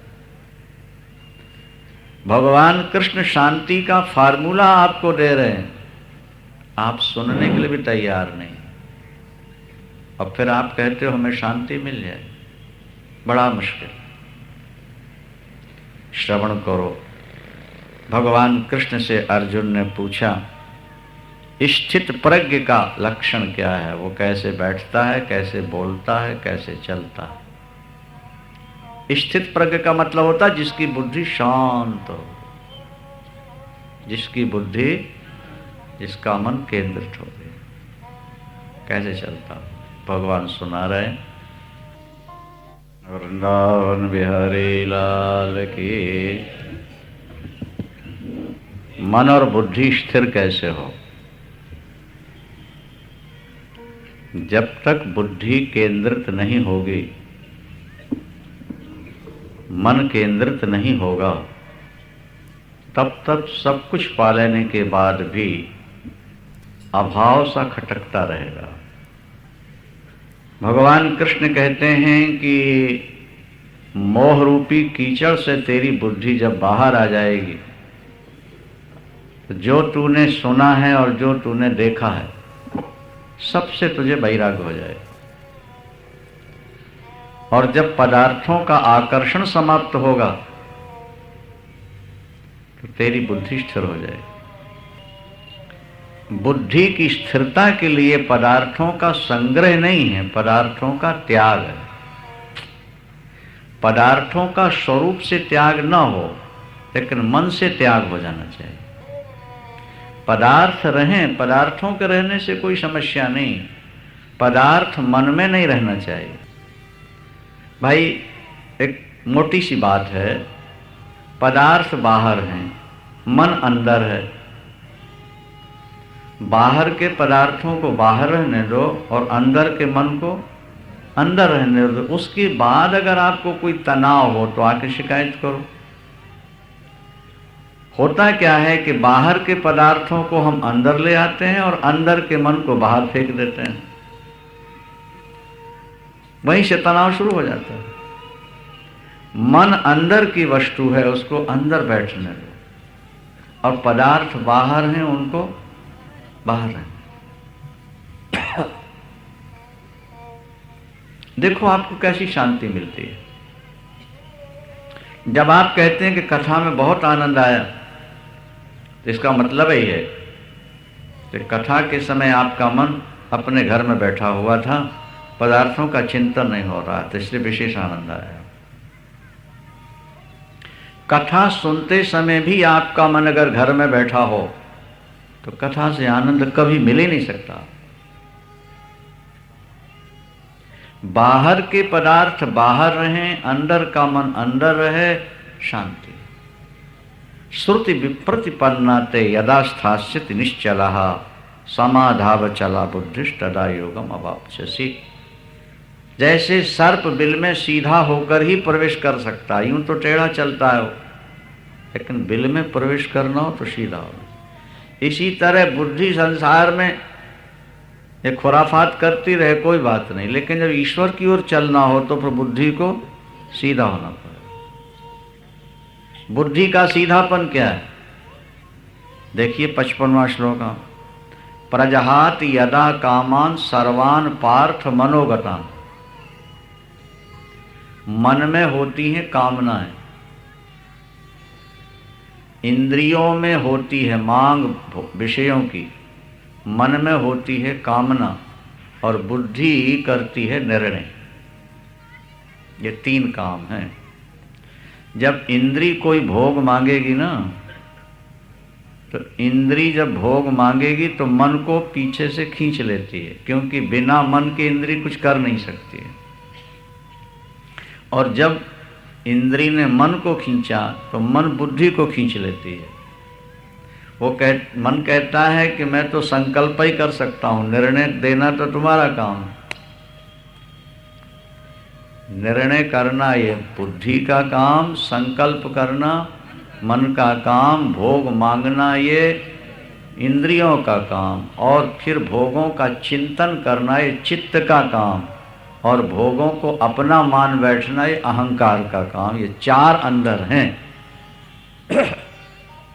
मन, बुद्धि, चित्त, अहंकार, है ना। मन, बुद्धि, चित्त, अहंकार, कितने हुए? 4। ये 4 इंद्रियां तो अंदर हैं और 10 इंद्रियां बाहर हैं। 5 ज्ञानेंद्रिय और 5 कर्मेंद्रिय। कर्मेंद्रियां तो बेचारी कर्म करती रहती हैं, इनकी तो ज़्यादा मांग नहीं होती। ज़्यादा मांग है ज्ञानेंद्रियों की। नेत्र कहते हैं सुंदर से सुंदर दृश्य दिखाओ, और कान कहते हैं बढ़िया से बढ़िया गीत सुनाओ। तो नासिका कहती है कि सुंदर से सुंदर पुष्पों की, स्प्रे की, इत्र की सुगंधी दिलाओ। तो ये रसना कहती है कि जो चीज़ सुबह खा ली वो शाम को नहीं खिलाना, दूसरी चीज़ दो, दोपहर को दूसरी वस्तु दो। बचपन से इसको देते गए खाने। कई लोग कथा सुनने नहीं आते हैं, वो पिकनिक मनाने आते हैं, सुबह से शाम तक खाते ही रहते हैं और सोते रहते हैं। ये पिकनिक नहीं है, ये तो तुम साधक बन के आए हो। इस समय तो थोड़े से थोड़ा खाना और ज़्यादा से ज़्यादा सुनना। नहीं समझ में आई बात? थोड़े से थोड़ा खाओ, ज़्यादा से ज़्यादा सुनो। जब भोजन कम करोगे, भोजन बिल्कुल नहीं करोगे तो भी कथा अंदर नहीं बैठ पाएगी, और भोजन ज़्यादा करोगे तो भी अंदर कथा प्रवेश नहीं कर पाएगी। तो रसना कई प्रकार के पदार्थ मांगती है, तो वासना इंद्रिय नित नए भोग चाहती है। जब इंद्रियों को भूख लगती है तो मन को अपनी ओर खींचती हैं कि पदार्थ लाओ। मन संकल्प करता है कि ये वस्तु मिलनी चाहिए, तो मन बुद्धि को खींच के कहता बताओ ये चीज़ कैसे मिलेगी। फिर बुद्धि तिकड़म लगाती है, इस उपाय से तुम्हें ये पदार्थ मिलेंगे। और जब मन और बुद्धि दोनों लग गए इंद्रिय के साथ विषयों की ओर, तो चित्त उन्हीं विषयों का चिंतन करने लगा और मन ने उन्हीं को अपना मान लिया। तो जो मन ईश्वर में लगना था, जो बुद्धि ईश्वर में लगनी थी, वो दोनों की दोनों, चारों की चार जाकर के विषयों में जाके सट गई। अब जब विषयों से जुड़ गई तो विषय मिल गए थोड़ी देर के लिए तो वाह वाह करने लगे, और बिछुड़ गए तो हाय हाय करने लगे। फिर इंद्रिय मन जो चाहे वो मिले जरूरी नहीं है। जो आप चाहते हैं वो नहीं मिलेगा तो दुख होगा, जो आप चाहते हैं वो मिलके बिछुड़ जाएगा तो दुख होगा, जो आप चाहते हैं मिल जाएगा तो एक क्षण को सुख होगा। नहीं समझ में आई बात? आप जो चाहते हैं वो मिल गया तो एक क्षण का सुख, और नहीं मिला बड़ा तनाव होता, बड़ी दिल में धड़कन होती है, शरीर में आग लगती है। चाहा हुआ पदार्थ ना मिले तो दुख, और चाहा हुआ पदार्थ मिलके बिछुड़ जाए तो दुख होता है। सारी जिंदगी व्यक्ति की इसी ऊहापोह में, उधेड़ बुन में खत्म हो जाती है। वो चीज़ कैसे मिले और वो हमसे मिलके बिछुड़ क्यों गई, वो दोबारा फिर किसी उपाय से मिल जाए। जीवन का सारा जो एक यंत्र है वो विषयों की ओर चला जाता है। भगवान कृष्ण क्या कहते हैं इस श्लोक में? मन की कामनाएं जब तेरी खत्म हो जाएंगी, मन के पास कोई काम नहीं तो बुद्धि शांत रहती है। नहीं भाई, मालिक परिवार के सो गए तो नौकर बैठा है आराम से, और मालिक जाग उठे, कोई कहता है रामू चाय ले आना, वहां दौड़ता है। कोई कहता है पानी ले आना, किसी ने कहा नाश्ता ले आना। अब बेचारा रामू तो एक है और परिवार में सदस्य 10 हैं। क्या कोई यहां से रामू आवाज लगा रहा, कोई वहां से लगा रहा, कोई वहां से लगा रहा, और बेचारा दिन भर दौड़ रहा, कभी इस कमरे में जा, कभी उस कमरे में जा, कभी उस कमरे में जा। एक दिन परिवार के सदस्यों ने कहा रामू हम 2 दिन के लिए जा रहे हैं, सब ताला लगा के, ये तेरा खाना दाना है, तो यहीं चौकीदारी करना। ऊपर से तो कहता है ठीक है 2 दिन के लिए आप जा रहे हैं जाओ, अंदर से कहता है कि तुम 2 महीने के लिए चले जाओ, हम आराम से बैठेंगे। बोलो वृंदावन। नहीं आई बात समझ? जब परिवार के सदस्य चले गए तीर्थ यात्रा पर तो रामू बोलो आराम से बैठा हुआ। ये 10 इंद्रियां, ये 10 सदस्य हैं एक शरीर रूपी मकान में रहने वाले। आंख मन से कहती है सुंदरता दिखा, कान कहते हैं सुंदर गीत सुनवा, अरे मन सुगंधी दिला, भोजन दिला, भोग दिला, वो बेचारा दौड़ता रहता है। बुद्धि भी अशांत और परेशान। घर में सब कुछ है लेकिन शांति। बड़े बड़े परिवारों में जाने का अवसर मिलता है। महाराज भगवान का दिया सब कुछ है पर घर में शांति नहीं, मन में शांति। बड़े घरों से ये आवाज सुनने को। भगवान कृष्ण कहते हैं जब तक तेरे मन की कामनाएं बनी हैं तब तक तेरे जीवन में तनाव बना हुआ है, टेंशन बना ही रहेगा। तेरी बुद्धि हमेशा कांपती रहे, स्थिर नहीं रहे। अगर तू बुद्धि को स्थिर बनाना चाहता है तो कामनाओं का त्याग कर। कर्तव्य बुद्धि से कर्म कर, जो ईश्वर ठीक समझेगा सो करता रहे। तू अपने तरफ से कुछ न चाह, बुद्धि तेरी शांत हो जाए। घर में दुख आ जाए तो हाय हाय नहीं करना,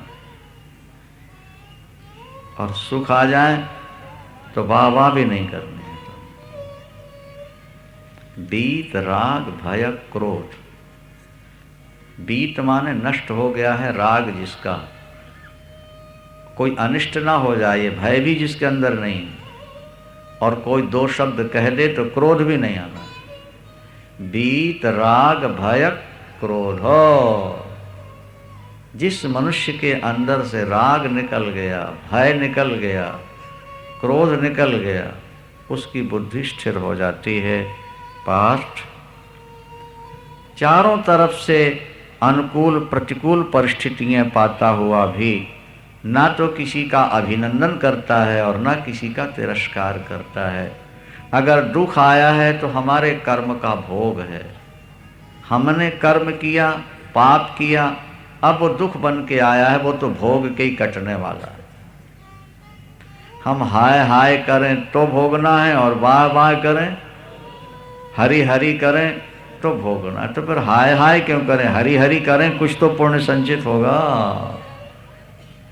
क्या रावण आया मारीच के पास और कहता मामा जी मृग बन जाओ, और मामा जी ने कहा भांजे अगर मैं मृग बना तो तुम्हारे कुल का नाश हो जाएगा। सो भांजे ने तलवार निकाली म्यान से, बोले मामा जी जरा दोबारा सुनाओ क्या कह रहे थे भैया। सो मारीच डर गया कि अब अगर मैंने कहा तो तलवार चला देगा, ना करता हूं तो रावण के हाथ से मरना पड़ेगा, और हाँ करता हूं तो राम के हाथ से मरना पड़ेगा। जब दोनों तरफ मृत्यु है तो फिर किसके हाथ से मरूं, पापी रावण के हाथ से या परमात्मा राम के हाथ से। मारीच की बुद्धि ने निर्णय दिया जब मरना ही है तो राम के हाथ से क्यों न मरा जाए। बोले अच्छा भांजे साहब आपने जो कहा मैं सहर्ष स्वीकार करता हूँ, मैं मृग बन जाऊंगा। अब दुख भोग नहीं है तो हाय हाय करेंगे तो ही भोगना है, और हरि हरि करेंगे तो कुछ तो पुण्य संचित होगा अपना। तो हाय हाय मत करो, उसमें भजन करो। दुख आया है अपने पाप का ही फल है। ये पंडित सोमनाथ जो रिकॉर्डिंग करते हैं ये बात बोले, मुझको बहुत ज़्यादा अपील करती है अंदर। आपने कहा कि कीकर का जो बीज होता है वो टैबलेट्स की तरह बड़ा चिकना होता है, देखा है आप लोगों ने? नहीं देखा? कीकर का बीज टैबलेट्स की तरह चिकना चिकना होता है। हाथ में लेके रखो या जेब में रखो, कष्ट नहीं देता। लेकिन जब कभी उस बीज से पेड़ निकलता है फिर कांटे कांटे होते हैं, जो व्यक्ति को चुभते हैं। इसी तरह पाप कर्म का बीज मीठा मीठा चिकना चिकना होता है नहीं। जब कभी वो पाप का बीज पेड़ बनता है नहीं, तो फिर दुख रूपी ऐसे कांटे उसमें पैदा होते हैं कि व्यक्ति हाय हाय करता है। हमारे जीवन में अगर दुख आया है तो वो हमारे ही किसी पाप का फल, और हमें अगर सुख मिल रहा है तो ये हमारे किसी पुण्य का। पाप एक बीज है, पुण्य एक बीज है। वो जब फलेगा तो पुण्य के पेड़ में सुख रूपी फल लगेंगे और पाप रूपी वृक्ष में दुख रूपी फल लगते हैं, वो खाना ही पड़ेगा। भगवान कृष्ण कहते हैं दुख आए तो और सुख आए तो सम स्थिति बनाकर रखने का प्रयास करो। लेकिन ये इंद्रियां मन को खींच ले जाती हैं, इसलिए पार्थ इन इंद्रियों को भी विषयों से ऐसे समेट लो जैसे कछुआ अपने हाथ पैर सिर को समेट लेता है। तुम इंद्रियों को जितना ज़्यादा अपने बस में करते जाओगे, समेटते जाओगे, उतना ज़्यादा सुख मिलता जाएगा। और इंद्रियों को जितना ज़्यादा भोग देने की इच्छा रखोगे उतनी ज़्यादा तनाव होगा तुम्हें। ये बात भूलना नहीं करो। इंद्रियों को भोग देने की इच्छा ही दुखों को पैदा करती है। इसलिए कछुए की तरह इंद्रियों को विषयों से मोड़।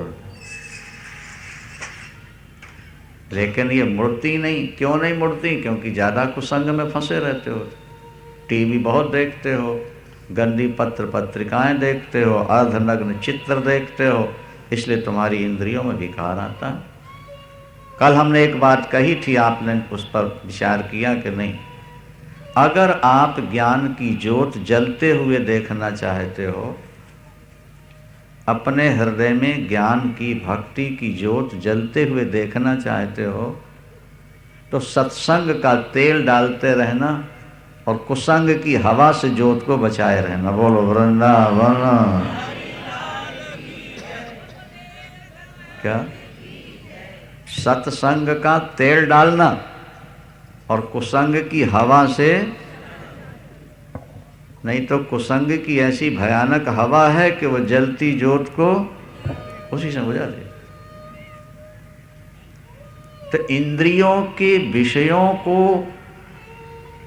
छोड़ना है, क्योंकि इंद्रिय और विषय के संबंध से जो सुख मिलता है वही सुख बाद में याद आता है और वही रुलाता रहता है।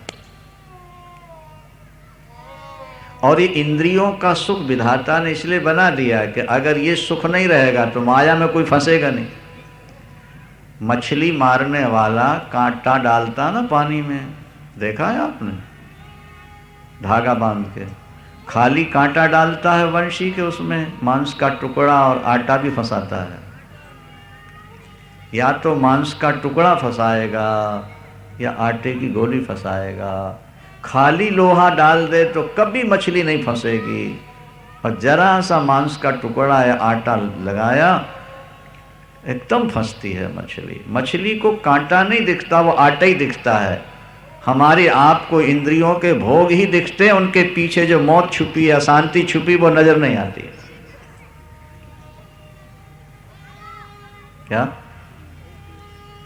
मछली को कांटा नहीं दिखता, कांटे में लगा हुआ आटा दिखता है और उसी में उसकी मौत है। हमें आपको इंद्रिय और विषय से टच होने में जो आनंद मिलता है वो आनंद ही दिखता है, उसके बाद जो तनाव मिलने वाला है वो दिखाई नहीं देता, वो अशांति दिखाई नहीं देती। पर जो इंद्रिय से विषयों का सेवन करेगा बाद में उसको तनाव में ही जीना पड़ेगा। ये भगवान कृष्ण की घोषणा है। और चूंकि गीता कुरुक्षेत्र में बैठ के सुन रहे हो, इसलिए इन पर विचार कर। कछुए की तरह अपने हाथ पैर को, इंद्रियों को तू मोड़ ले विषयों से। एक बात और सुन ले, इंद्रियों से, विषयों से इंद्रियों को तू मोड़ लेगा ना तो विषय तो छूट जाएंगे, लेकिन बीज नहीं मरेगा उसका। कल बताया था ना, वो सूखी जड़ी को पानी में डालो तो विषय नहीं दोगे तो इंद्री तो विषय से मुड़ जाएगी, लेकिन जहां कुसंग का पानी मिला वो फिर हरी हो जाए। विषयों का बीज कब मरता है? बोले परम दृष्टवा, ईश्वर का दर्शन करने के बाद। इसलिए अपने को दोहरा काम करना है। एक तो इंद्रियों को विषयों से, बोलो भाई, रोकना है, और दूसरे तेजी से भजन करना है ताकि भगवान का दर्शन हो जाए। नौका चलते चलते केवट ने देखा कि उसमें नीचे छेद हो गया नहीं। अब दो काम करना है केवट को, एक तो वो पानी उलीचे नहीं, और दूसरे नौका को तेजी से चलाए ताकि भरने से पहले नौका को किनारा मिल जाए। एक ओर से पानी निकालना है और दूसरी ओर नौका को तेजी से आगे बढ़ाना है। हमें एक ओर से इंद्रियों को विषयों से मोड़ना है और दूसरी ओर भजन के लिए तेजी से दौड़ना है नहीं, ताकि ईश्वर मिल जाए। और एक बार वो मिल गया तो उनके जो संस्कार हैं बीज जल के खत्म हो जाएंगे, फिर कोई चिंता नहीं। देखो अर्जुन, ये इंद्रियां बड़ी बलवान, ये इंद्रियां, श्लोक देखते चलो, 60वां श्लोक। जैसे केवट नौका को पूर्व की ओर ले जाना चाहता है, और अगर जोर की हवा पूरब से चल जाए तो नौका पश्चिम की ओर चलने लगती है। केवट का प्रयास है, जैसे नदी की तेज धारा हो ना, तो केवट का प्रयास है कि मेरी नौका सीधी किनारे लग जाए, लेकिन तेज धार उसकी नौका को बहा करके नीचे ले जाती है। हम चाहते हैं कि हमको भगवान मिल जाए, शांति मिल जाए, लेकिन इंद्रियां मन को पकड़ के ऐसी खींचती हैं कि जो मन मोहन में लगना था वो मन विषयों में लग जाता, अखंड चिंतन नहीं होता। इसलिए सावधानी की जरूरत है। इन इंद्रियों को पहले वश में करना और फिर मेरा भजन तीव्रता से। भोग किसको परेशान करते हैं? जो ज्यादा भजन नहीं करते हैं। जोर से बोलो वृंदावन। क्या? जो भजन ज्यादा करेगा भोग उसको परेशान नहीं कर सकते। चैतन्य महाप्रभु के एक शिष्य थे, मुसलमान जो हिंदू बन गए थे, दीक्षा ले ली, हरिदास नाम पड़ा। इससे बड़ी पीड़ा हुई उनको, मौलवियों को, और एक वेश्या तैयार की, हरिदास के पास भेजो, ये उसको चक्कर में फंसाए और उसको मरवा दें, नहीं तो हमारे बहुत सारे मुसलमान काफिर हो जाएंगे। वो हरिदास 2 लाख नाम रोज जपते थे, मुसलमान होकर के 2 लाख नाम, और बोल बोल के जपते थे, हरे कृष्ण कृष्ण कृष्ण हरे हरे, हरे राम राम राम हरे हरे, हरे कृष्ण कृष्ण कृष्ण हरे हरे, हरे राम राम राम।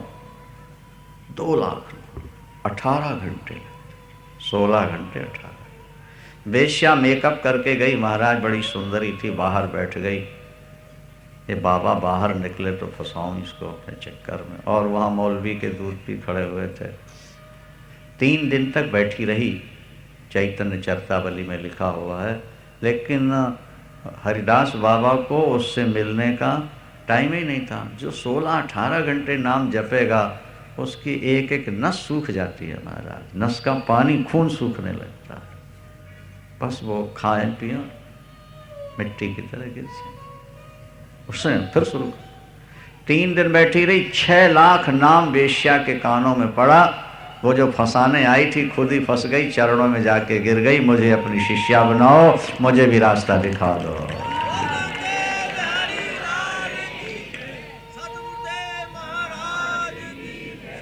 भजन करोगे तो विषय तुमको परेशान नहीं करेगा। भाई आपकी कार की टंकी फुल है पेट्रोल से और चल रही है, तो 500-600 किलोमीटर के बाद वो कहाँ गया 50 लीटर तेल खत्म। और गाड़ी खड़ी है और पाइप में लीकेज हो गई तो सारी गैरेज में बदबू पैदा हो जाएगी। कार चलती रहेगी तो पेट्रोल खत्म होता रहेगा, और खड़ी रही और कहीं पाइप में लीकेज हो गई, बदबू पैदा कर देगा। भजन में आपकी मशीन चलती रहेगी तो वासना का तेल खत्म होता रहेगा, और भजन नहीं करोगे तो वासना का तेल फिर बाहर आएगा और तुम्हारी जिंदगी को खराब कर देगा। इसलिए एक ओर तो इंद्रियों को विषयों से रोकना है और दूसरी ओर तेजी से भगवान का भजन, ज्यादा से ज्यादा भजन, ज्यादा से ज्यादा किनारा मिल जाए। एक बात और सुनो पाठ, ये तो हमने तुम्हें बता दिया बुद्धि को स्थिर करने का उपाय। अब बुद्धि भ्रष्ट कैसे होती है सुन लो 2 मिनट। बुद्धि भ्रष्ट कैसे, और ज्यादातर लोगों की बुद्धि भ्रष्ट हो ही चुकी है। एक बुद्धि वाला तो कोई कोई होगा, यहां सैकड़ों शाखा वाली बुद्धियां लोगों के पास है। ये भी चाहिए, ये भी चाहिए, ये भी चाहिए, भोग भी चाहिए और भगवान भी चाहिए। हाँ, कल नन्ना जी सुना रहे थे ना कि भाई वो चूड़ी ने कहा एक पासे हो जाए, एक पासे। ना घर ही छूट रहा था और ना भगवान ही छूट रहे थे। वो झाड़ू लगाने आई थी ना, खड़ा था, निकलना था, बोले भगत जी एक पासे हो जाओ। हमने कहा ना कि कुरुक्षेत्र का निवासी थोड़ी दूर पिपली की ओर जाता है, फिर मुड़ के पेहोवा की ओर जाता है, फिर पिपली, फिर पेहोवा, तो बीच ही में रह जाएगा ना कुरुक्षेत्र का कुरुक्षेत्र। बुद्धि भ्रष्ट कैसे होती है ये भी समझ रहे। 2 श्लोक हैं ये, बहुत काम के हैं, बाकी शाम को सुनो। 62वां और 63वां श्लोक। ज्यादातर लोगों की बुद्धियां भ्रष्ट हो चुकी हैं, और जिसकी बुद्धि नष्ट हो गई उसका जीवन नष्ट हो जाता है। क्या कार बढ़िया अगर रखते हो तो फिर ड्राइवर भी जरा बढ़िया रख लेना। कार बहुत बढ़िया और ड्राइवर बहुत घटिया तो फिर खतरा ही खतरा है। कार भले बढ़िया ना हो लेकिन ड्राइवर हमेशा, शरीर तो कार है और इसका ड्राइवर है बुद्धि। ये बुद्धि निर्मल रहेगी तो जिंदगी आराम से बीत जाएगी तुम्हारी, और कहीं बुद्धि ने विषयों की शराब पी ली तो फिर खतरा ही खतरा है, ये मान लेना। ये समझ लो। बुद्धि भ्रष्ट कैसे होती है? बोले जब तुम कुसंग करते हो, और कुसंग में जब विषयों की चर्चा चलती है तो सुनकर उनको पाने की इच्छा होती है, और जब इच्छा जोर मारती है तो प्रयत्न होता है, और प्रयत्न से उसकी प्राप्ति हो जाती है, और प्राप्ति के बाद जब वियोग होता है तो क्रोध पैदा हो जाता है। काम से क्रोध होता है। जितने ज्यादा धनवान होते हैं ना उतने ज्यादा क्रोधी होते हैं। हमको सैकड़ों में कोई एकाध धनवान मिलता है जो क्रोधी ना हो, नहीं तो जितना ज्यादा धन है, जितने ज्यादा भोग हैं, उतने ज्यादा क्रोध। बात बात में खींचते हैं, क्योंकि जब कामना में कोई बाधा आती है तो क्रोध पैदा होता है, और क्रोध से सम्मोह पैदा होता है। सम्मोह का मतलब क्या कहना है और क्या नहीं कहना, ध्यान ही नहीं रह जाता, क्रोध। और सम्मोह के बाद स्मरण शक्ति कम हो जाती है। स्मरण शक्ति जब कम हो गई तो बुद्धि नाश, और बुद्धि नाश हुआ तो सर्वनाश। ये दोनों श्लोक देख लो। ध्यायतो विषयान पुंसः संगस्तेषुपजायते। जब तुम विषयों का बार बार ध्यान करोगे, नहीं उनका संग हो, तुम जैसे दृश्य टीवी में देखोगे, जैसे उपन्यास में संवाद पढ़ो सुनोगे, वही चीजें तुम्हारा मन मांगना प्रारंभ कर देगा। वैसे ही प्रयत्न होगा, प्राप्ति होगी तो भोग होगा, और भोग में बाधा आएगी तो क्रोध होगा, और क्रोध आ गया तो सम्मोह, क्या कहना क्या नहीं कहना ध्यान नहीं रहेगा। और बार बार जब क्रोध आता रहेगा तो बुद्धि कमजोर हो जाएगी, स्मरण शक्ति नहीं रह जाएगी। एक पति पत्नी पिक्चर देखने गए, बेटे को परीक्षा में जाना था, लौट के आया, मम्मी कौन सी पिक्चर थी, नाम बता दे। उसकी स्टोरी सुनाओ मम्मी कैसी थी, तो 2 घंटे व्याख्यान दे देगी लगातार, 1.5 घंटे। क्या? और अगर तुमसे कोई पूछ दे कि 2-2.5 घंटे कुरुक्षेत्र में गीता बैठ के प्रतिदिन सुनते रहे, क्या सुना तुमने, तो कह दोगे कथा बहुत बढ़िया चली, बस इसके आगे और कुछ नहीं सुनाना है। क्यों भाई? कथा बहुत बढ़िया थी। क्या बढ़िया था, कुछ सुनाओ। बोले कह तो दिया कि बहुत बढ़िया थी, अब इससे बड़े और क्या सुना सकते। ये बुद्धि फिर ईश्वर तत्व को कैच नहीं कर पाती, कमजोर हो जाती। विषयाशक्त बुद्धि विषयों को, ईश्वर को पकड़ती ही नहीं, विषयों को पकड़, और बुद्धिनाश का सर्वनाश। ध्यायतो विषयान पुंसः संगस्तेषुपजायते संगात संजायते कामः कामात् क्रोधो विजायते क्रोधात् भवति सम्मोहः सम्मोहात् स्मृति विभ्रम स्मृति भ्रंशात् बुद्धिनाशो और बुद्धिनाशात् प्रणश्यति।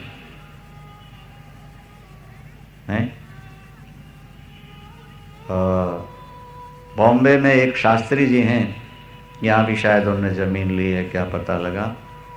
महाराज उन्होंने कई लाख लोगों को गीता याद कराई। हाँ, कई लाख लोग। जो बीड़ी बनाते हैं उनको भी गीता कंठस्थ है, और यहाँ तक कि जो मछली मारते थे उनको भी गीता कंठस्थ। अब मछली वछली मारनी छोड़ दी लोगों, लाखों। और दुख से कहना पड़ता है कि कुरुक्षेत्र में रहने वालों को शायद किसी 1-2 को गीता कंठस्थ हो। हमारी खुद की वस्तु की हम कीमत नहीं कर पा रहे। विदेशों में लोग गीता बड़े चाव से पढ़ रहे हैं। अभी रात्रि में कोई बता रहा था कि वहाँ का कनाडा का कोई मंत्री, राष्ट्रपति, वो वहाँ से रिटायर्ड होने के बाद गीता ही लेके बैठा है पढ़ने। सब छोड़ छाड़ कर गीता ही पढ़ रहा है। रात्रि में कोई चर्चा कर रहा है। यहाँ भी आया था। गीता अमूल्य रत्न है, पारस मणि है, इसको पढ़ो और थोड़ा विचार करो, जिंदगी में अनुपम सुख मिलेगा। हम उसका अनुभव कर रहे हैं। जोर से बोल दो वृंदावन।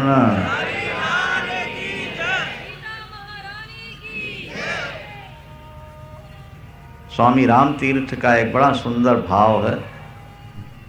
वो कहते हैं, भागती फिरती थी दुनिया जब तलबगार थे हम। भागती फिरती थी दुनिया जब तलबगार थे हम। उर्दू के शब्द है ना। जब हम दुनिया को चाहते थे तो दुनिया हमको देख के भागती थी, और जब नफरत हुई उनसे, अब मिलने को बेकरार। भागती फिरती थी दुनिया जब तलबगार थे हम, और जब नफरत हुई उनसे, अब वो मिलने को बेकरार।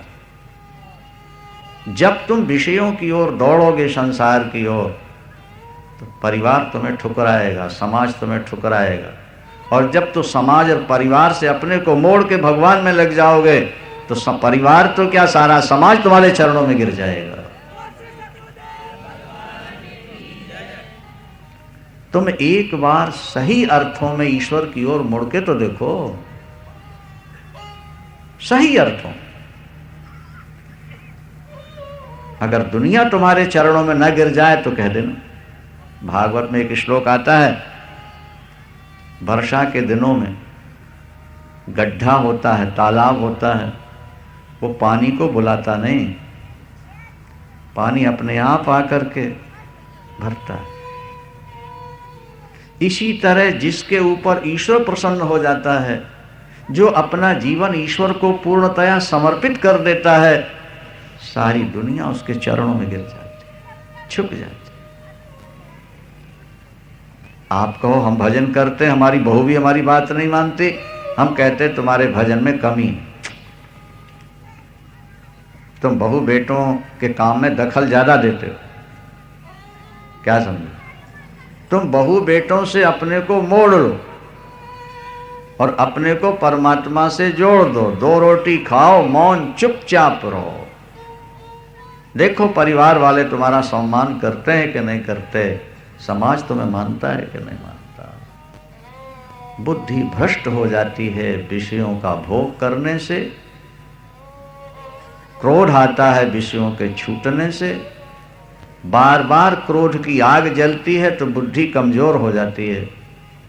जैन ग्रंथ में एक बात बड़ी सुंदर लिखी, किसी व्यक्ति को क्रोध आया सामने वाले पर, उसने लोहे का गोला पड़ा हुआ था, बॉल की तरह, फुटबॉल की तरह, छोटे बॉल की तरह। क्रोध आया ना, उसने सोचा कि उठा के ये उसको मार दो, और उसने उठा ही लिया क्रोध, और वो था गर्म। तो जैसे ही उठाया मारने के लिए और मारा भी, वो तो बच गया थोड़ा तिरछा होकर के, लेकिन जिसने मारा उसका हाथ जल गया। क्रोध भी आग है, वो जिस दिल में पैदा होता है, पहले उसी दिल को जलाता है, उसके बाद सामने वाले को जलाए न जलाए, वो जले न जले अलग बात है, लेकिन क्रोध की आग जिस दिल में पैदा होती है उसी दिल को वो जलाती है। और क्रोध थोड़े दिनों के बाद बुद्धि को कमजोर बना देता है। और जो व्यक्ति बात बात में क्रोध करता है, खींचता है, समझ लो इसकी बुद्धि कमजोर है। बोलो वृंदावन।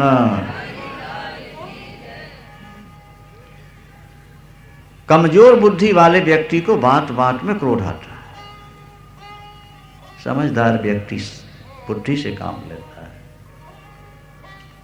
भृगु जी से ऋषियों ने कहा, तीनों देवताओं में बड़ा कौन है, परीक्षा लो। ब्रह्मा के यहाँ गए, उनका अपमान किया, क्रोध आ गया। शंकर के यहाँ गए, अपमान किया, क्रोध आ गया। और भगवान विष्णु शेष नाग पर लेटे हुए थे, लक्ष्मी पैर दबा गए और जाके छाती में लात मार, मैं तेरे घर आया और तू आराम से पड़ा हुआ है। तूने ही कहा है ना वेदों में कि ब्राह्मण सबसे ज्यादा पूज्य होता है।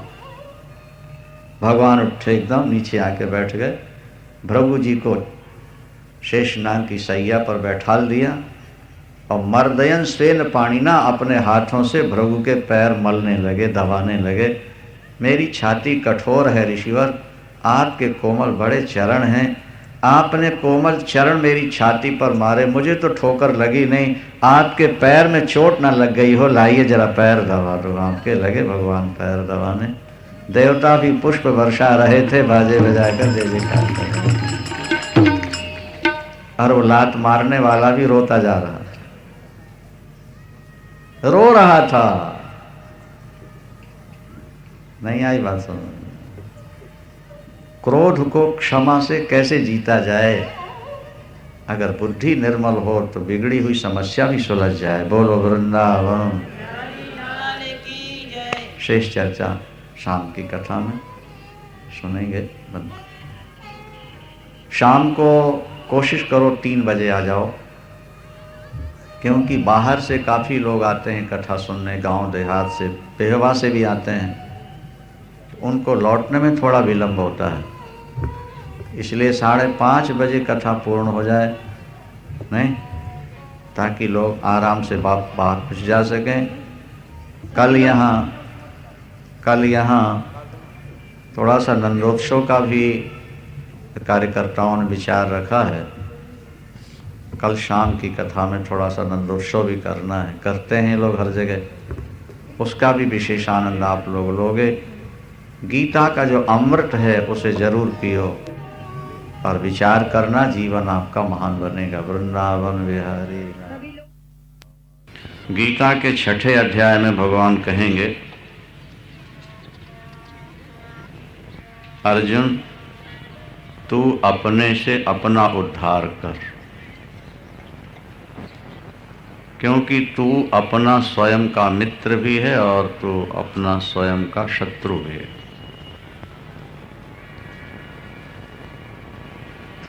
यदि तेरी इंद्रियां वश में हैं तो तू अपना मित्र है, तेरी इंद्रियां मित्र हैं। और यदि ये गलत रास्ते में विचरती हैं तो ये तेरी सबसे बड़ी शत्रु है। बाहर के शत्रु उतने खतरनाक नहीं हैं जितने अंदर के, यह हमेशा ध्यान रखना है। और यदि ये कहा जाए तो अतिशयोक्ति नहीं है कि बाहर हमें जो शत्रु दिखते हैं उनकी जड़ें हमारे अंदर विद्यमान होते हैं। शत्रु बाहर कभी नहीं बनते, शत्रु अंदर से बनते हैं। वो दिखाई देते बाहर हैं लेकिन उनकी जड़ें हमारे अंदर होती, वे हमारे अंदर से पैदा हुए। जैसे कमल पत्र है या पुष्प है, वो जल के बाहर दिखाई देता है लेकिन उसकी जड़ें जल के नीचे कीचड़ में हुआ करती हैं। अमुक व्यक्ति हमारे साथ गलत व्यवहार कर रहा है, इतना कह देने से छुटकारा नहीं होता।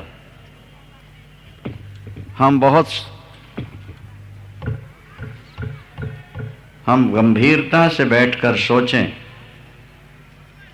आखिर ये हमारा शत्रु क्यों बना। और जब आप खोजेंगे तो लगेगा कि हमारे अंदर भी कुछ कमियां थीं जिसके कारण यह हमारा शत्रु बना हो।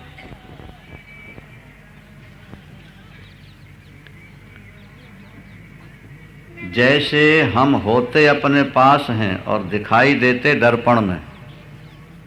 दर्पण सामने रखकर जब हम देखते हैं तो हम दर्पण के अंदर दिखते हैं, जबकि हम दर्पण के बाहर अपने आप में होते हैं। जैसे हम अपने आप में होते हुए दर्पण में दिखाई देते हैं, इसी तरह दोष हमारे अंदर होते हैं और शत्रु बाहर दिखाई देते हैं। बोलो वृंदावन।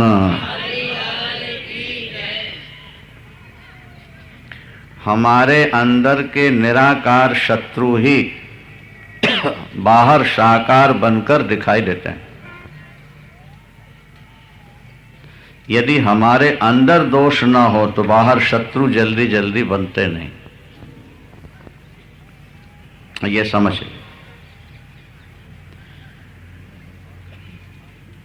और वही हमारी इंद्रियों में जो वासना है, मन में अधिक संपत्ति पाने की जो लालसा है, हमारी महत्वाकांक्षा ही हमारी शत्रु है। उसके कारण ही अनेक शत्रु बाहर बनते रहते। कभी कभी ऐसा भी होता है कि हम निर्दोष हैं फिर भी लोग हमसे द्वेष करते हैं, फिर वो प्रारब्ध का भोग कहलाता है। बोलो वृंदावन। फिर वो प्रारब्ध का भोग है।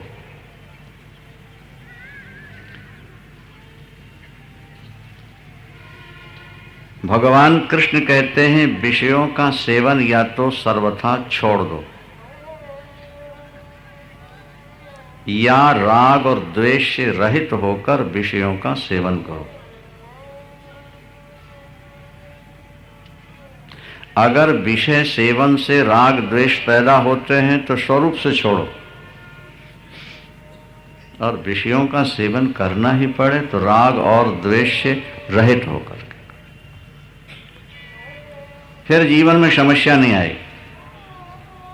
64वां श्लोक जब आप देखेंगे तो पता लगेगा, राग द्वेष वियुक्तैस्तु, राग द्वेष वियुक्तैस्तु विषयान इंद्रियैश्चरन् आत्मवशैर्विधेयात्मा प्रसादम अधिगच्छति। इंद्रियों से विषयों का सेवन करो, लेकिन शर्त है कि राग और द्वेष से रहित होकर करो। अपने मन को अपने वश में रखो, उससे मन प्रसन्न रहेगा। जो लोग अपने जीवन को प्रारब्ध पर छोड़ देते हैं, ईश्वर पर छोड़ देते हैं, संन्यास ले लिया, उनको हलवा पूड़ी खाने को मिल जाए तो वो कहते हैं आज के प्रारब्ध में हलवा पूड़ी लिखी थी, और कल चने चबाने को मिले तो कहते हैं आज के प्रारब्ध में चने लिखे हुए। डनलप के गद्दे मिल गए तो आज के प्रारब्ध में गद्दे लिखे थे, और जमीन पर सोना पड़ा तो बोले आज के प्रारब्ध में जमीन पर ही सोना लिखा हो। नहीं साहब, हम तो डनलप के गद्दे में ही सोएंगे, आसक्ति हो गई ना। हमको तो जमीन पर नींद आती नहीं, हमको तो चारपाई चाहिए। इसका मतलब कि तुम चारपाई से बंध गए। बोलो वृंदावन। चारपाई तुमसे नहीं बंधी, तुम चारपाई से। बिना पलंग के हमको नींद आती नहीं, बिना बैटरी के हमको लैट्रिन आती नहीं, तो फिर बैटरी से बंध गए ना।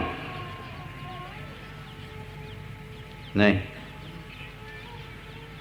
जिस चीज के बिना आप नहीं रह सकते माने आप उससे बंधे हुए हो, और बंधन हमेशा दुख देता है। स्वतंत्रता जो है वो सुख का हेतु है, और परतंत्रता दुख में हेतु है। मनु जी से पूछा कि सुख क्या है, बोले सर्वम, और दुख क्या है, बोले सर्वम परवशम दुखम सर्वम आत्मवशम सुखम। सुख और दुख की जो उन्होंने संक्षेप में व्याख्या की मनु जी ने, जो परवश है वो दुख है, और जो स्ववश है वो सुख है। परतंत्रता ही दुख है, बंधन है, और स्वतंत्रता ही सुख है, शांति।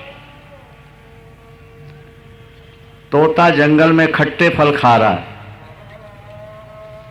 यहां वहां दौड़ रहा है अपने भोजन के लिए, बेचारा परेशान हो रहा है। तोते से कहो सोने का पिंजरा बनवा के आपको हम सोने के पिंजरे में रखेंगे, सोने की कटोरी, उसमें दूध और भात खिलाएंगे, दौड़ना नहीं पड़ेगा, जीविका के लिए तुम्हें चिंतित नहीं होना पड़ेगा, आओ हमारे पिंजरे में रह जाओ। तोता क्या जवाब देगा? जंगल के खट्टे फल खा लेना स्वतंत्र रह करके हमको पसंद है, सोने के पिंजड़े में सोने की कटोरी में दूध भात खाना और परतंत्र बंध के रहना यह हमको पसंद नहीं। सर्वम परवशम दुखम, आपका सुख पत्नी के पास रहता है, तो श्रीमती जी जब खुश होंगी तो सुख मिलेगा, और जरा उनका मूड अपसेट हुआ कि आप नर्वस हो जाओगे, क्योंकि आपका सुख तो उसके पास रखा हुआ है ना। क्या आपका सुख उसके पास है, वो दे न दे उसकी मर्जी है, नहीं देगी तो फिर आपको परेशानी दुख तो होगा कि नहीं होगा? बोलो। आपका सुख पति के पास है तो आप परतंत्र तो हो ही गए। आपको रसगुल्ले में बहुत आनंद आता है, लेकिन आपका आनंद कढ़ाई में तल रहा है बेचारा, देखो नहीं।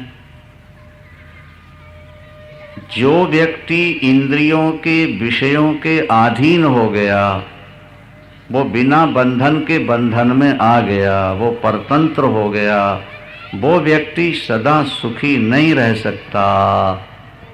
ये सिद्धांत है।